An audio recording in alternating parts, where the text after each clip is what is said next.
Фондот за здравствено осигурување ја има оштетено државата, односно буџетот, за 3 милиона и 100 илјади евра. Сега ќе ви објаснам како.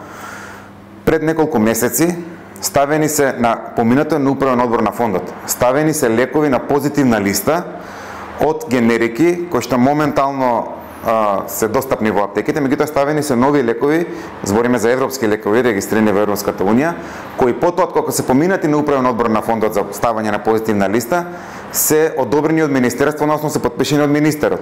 Следен чекор е фондот да им издаде на нив маркица, за да може да влезат во промет во аптеките. Не знам од кои причини фондот не го прави тоа, но сега ќе ви објаснам зошто е државата за тоа оштетена. Многу лекови во моментов кои што пациентите ги земаат на рецепта без доплата, односно само со минимална партиципација, тоа се лекови кои што од генериките фондот го покрива нивниот трошок. Од новите лекови кои што се ставени на позитивна листа и поминати, кои што треба да влезат во промет, има многу лекови од истите генерики кои што се некаде до дупло поевтини, ама и значително поевтини од оригинаторните лекови во моментов кои што се без доплата, односно пациентите и понатаму би продолжиле да земаат лекови без доплата, но да ви давам конкретен пример, ако еден лек кој што денеска пациентот, на пример да речеме за уво, го зима без доплата, а фондот тоа го чини 450 денари во аптека, доколку се стави новиот лек од истата генерика, тогаш фондот би го чинило 200 денара, не 450. Така има повеќе лекови. И сите нови лекови кои што се ставени се лекови кои што се дојдени од земјите од Западна Европа, односно од Европска унија. А најголемиот дел квалитетни, а најголемиот дел од моменталните лекови кои што се без доплата, кои што треба да бидат заменети без доплата од овие лекови, доаѓаат од Турција и од источните земји од Азија.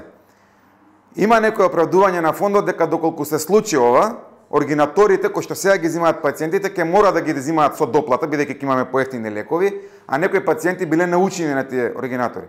Јас имам да кажам дека науката е таа. Доколку е генериката иста и доколку лекот е признаен, се продава и доаѓа од Западна Европа, тогаш нештата кажува дека тоа е поквалитетен лек и не може да се правдаме дека некој постар лек е некој на кој што пациентите се научени.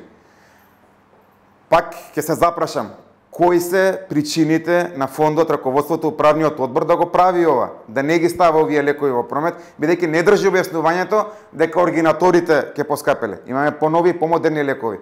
Уште еднаш, сумата која што ќе се заштедеш од 1 јануари до 30 април, доколку овие лекови беа влезени во промет, е 3 милиони и 100 илјади евра.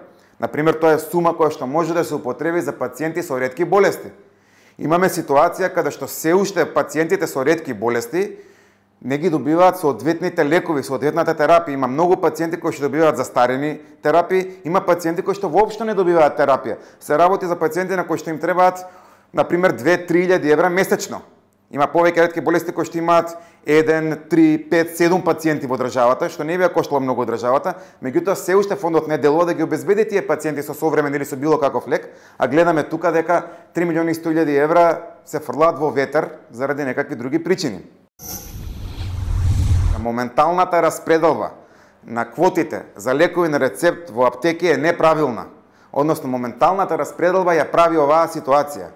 Ние имаме ситуација каде што во повеќе општини, скоро во сите општини во Република Македонија, имаме две аптеки една до друга, каде што едната аптека, например, има 1.100.000 денари квоти за лекови на рецепт месецот, а другата до неја има 90.000 денари. А тие квоти законски се направени, меѓутоа подзаконските акти и правилниците на фондот треба да бидат изменети. Тоа ви кажам за тоа што не може според некои параметри, предпоставувам за тоа што е ради некои интереси, според некои параметри, некои аптеки добиваат 11-12 пати поголеми квоти од други аптеки. Тоа не смее да се прави. Јас ќе ви кажам како е правилно да се направи и како аптеките конкурентно ќе се борат и ви уверувам дека скоро никогаш, еве да речеме, можеби ќе снемува некогаш на 27-28 лекови на рецепт во февруари кога е сезона на грипови, меѓутоа тоа не треба да се случи. Ќе ви кажам како може да не снемува лекови на рецепт, а тоа е на ниво на една општина.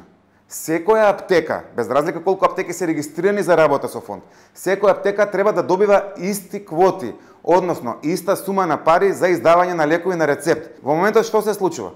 Доколку помалите аптеки, односно тие што имаат помали квоти, не викам помалите аптеки, доколку тие ги истрошат квотите, бидејќи имаат многу мали квоти, ќе ги истрошат до 10, тогаш таа аптека што има квота на пример од 1.000.000 денари, што имаат поголеми квоти, си игра со судбината. Таа одлучува дали да ги додаде сите квоти, дали да каже немаме квоти за да се продаваат лековите на приватно, зборам хипотетички. Меѓутоа, овозможено е со овој начин. Можеби тоа не се прави, меѓутоа овозможено е. Мора да се направи систем каде што ќе има рамноправност на пазарот и каде што ќе се овозможи да има лекови за пациентите до 31 месецот. Тоа може да се направи. Ние сме, верувајте, единствена земја во Европа. Или можеби уште една која како нас. Меѓутоа тоа што јас го гледам единствена, која што 7 до 9 години нема направено ревизија на позитивната листа на болнички лекови. Знаете ли што се случува во болниците? Во болниците доаѓаат пациентите и најчесто докторите им викаат, видете, овој лек го имаме да ви го дадеме, меѓутоа би ви препорачале тој лек сами купете си го, затоа што е поефикасен. Нормално, а докторите не лажат. Нормално пациентите се задолжуваат, купуваат нов лек, што потоа не може да го рефундираат во фондот, бидејќи не е на позитивна листа. И не знам зошто, од кои причини, фондот треба секоја година да става по неколку барем лекови на позитивна нова листа на болнички лекови, за да се овозможи подобро здраве на пациентите. А тука, да кажеме за аптекарските лекови, многу ретко се стават квалитетни, нови и добри лекови на позитивна листа. И кога ќе се стават, како што обяснив во случајот, моментално не е добиена маркица. Морам да ви кажам дека има лекови кои што моментално се од постара генерација, кои што се единствени достапни без доплата или со мала доплата на пациентите, меѓутоа така се прави штета и на пациентите и на државниот буџет. Истата ситуација, морам да ја кажам, е и со инсулинот.